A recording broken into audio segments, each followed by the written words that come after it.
Can we talk about how Yareli is literally just Rhino cosplaying as a magical fish anime girl? Subscribe!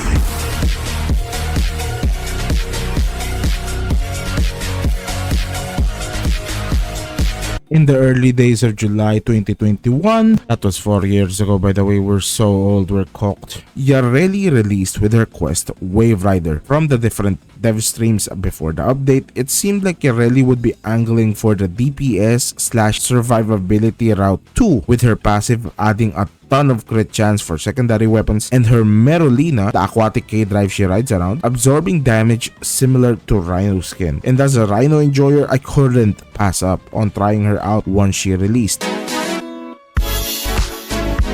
There were a few speed bumps along the way though. Before even obtaining her, players were already having trouble with the grinding experience as a whole. You see, Yareli was locked behind the side quest in Fortuna called the Wave Rider. Long story short, it's a series of challenges you have to complete using your K-Drive, Warframe's, at the time, newly introduced mount. And as all new things in Warframe, it was a buggy mess. Now, it wouldn't have been a problem if it was just buggy, right? I mean, half of the things Warframe releases are buggy at launch. But combined with the unintuitive controls of the K-Drive, as well as the anticipation of trying out the new frame, the community's opinion of Yareli wasn't really great at the start. Now, don't get me wrong, it's way easier to complete now, but back when it first released, it was a nightmare. I'm ashamed to admit that even I was affected by this, since I remember getting her after so much time spent on the questline, leveling her to 30 in Hydron for mastery, and never touching the Warframe ever again. Fast forward 4 years later, and it's now time for Yareli Prime to release with a banging soundtrack as well. Wake up, chat!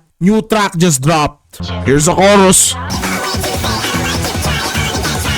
In this video, I daily drive Yareli Prime and use her to learn about her abilities, her mechanics, and to see if the comparisons with Rhino was deserved after all this time. Hour 1 wasn't really off to a great start. Claim! Cha-ching! I mean, look at her, bro! Sheesh! Oh god. Oh, I could! Technically. I could bullet jump, technically. I just have to double tap shift. This is gonna take some time to get used to. Oh my god! Yeah, I didn't really like Merolina at all. I can't. Actually, I'm just gonna walk. Fuck it. And I haven't really even modded her yet. I just put auto install mods. I don't really know the specifics of the mechanics yet. Before we even got to hour 2, something terrible happened. You know it's bad when it's not one-shotting level 30 enemies. Oh, wait. What the fuck? It's earthquaking. Holy shit, it's an earthquake. Holy. Oh, earthquake. Yo, baba. Earthquake. Baba. Wait, let me get my phone. Oh, fuck, it's an earthquake. Holy fuck. No, that was big. Is it still not going? It was just one wave. Get to safety. That's the pre-quake. I might just do that. Wait, I'm gonna end stream. That was insane. I'm gonna see you guys tomorrow probably. But yeah. I spent majority of hour 2 trying to learn about Yareli's abilities and just the overall interactions with each other. Let's continue learning about Yareli and her abilities. I still haven't even maxed her. It was such a crazy day yesterday. Passive is literally just a massive crit chance buff as long as you move. Can you increase the amount of globules that you make? Or is it just stuck to 5? Does it increase the bubbles? No, it's still 5. Okay, so Merolina is just a damage reduction thing. It isn't really an iron skin like I thought it would be. The health scales off of strength. Aqua Blade's duration is affected by duration, of course.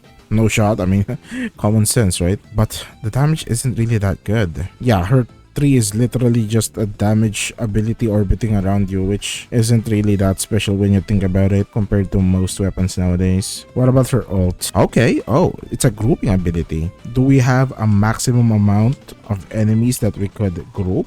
That goes very well with our 1 and our 3. A grouping ability is a grouping ability, no matter what it is at the end of the day. So I'm probably guessing that her 4 is not the one that you helmet off of. I think Aqua Blades is really the worst.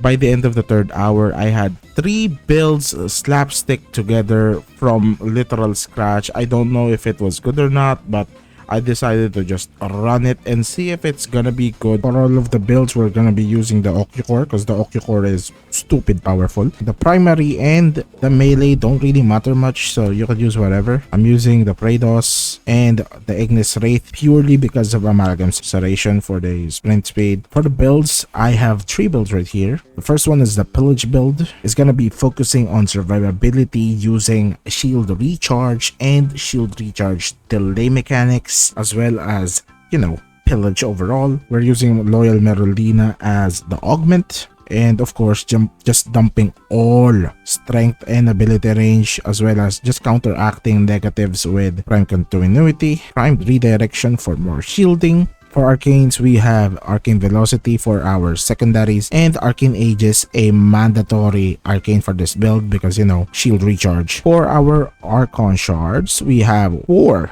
ability strength shards and 1 parkour velocity shard purely for quality of life. So watch them stack up Merulina's HP here. Look at our HP. If we ever feel like we're dying, just cast 2 again.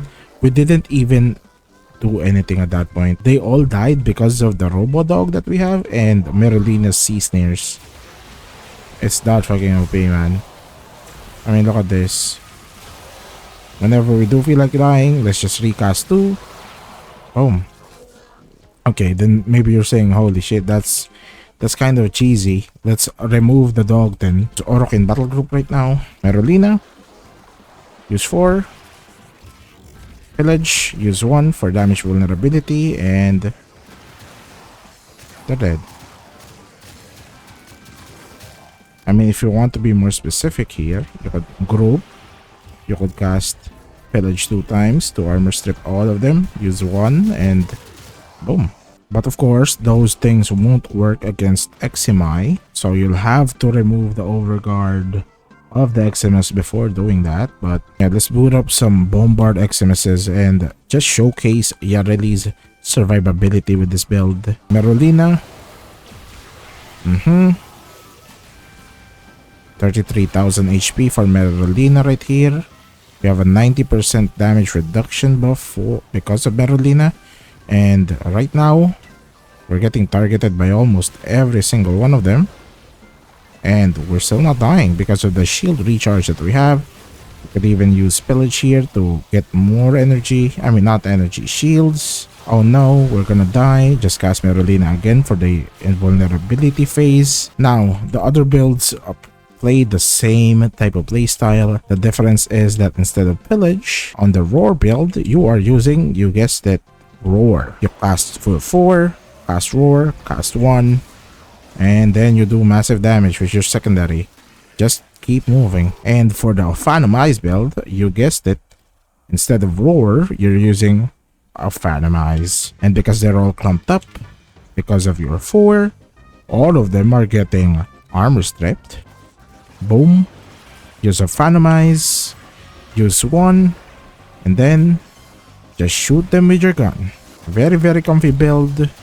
The Phantom Eyes does work differently survivability wise, since you're not running a lot of shields and you're gonna be using shield gating, specifically the Augur Reach passive for survivability. That's why I prefer to use the Pillage build, because it has a lot more room for error. Overall, even without being as tanky as Rhino, I think I'm gonna be playing Yareli a lot for the foreseeable future.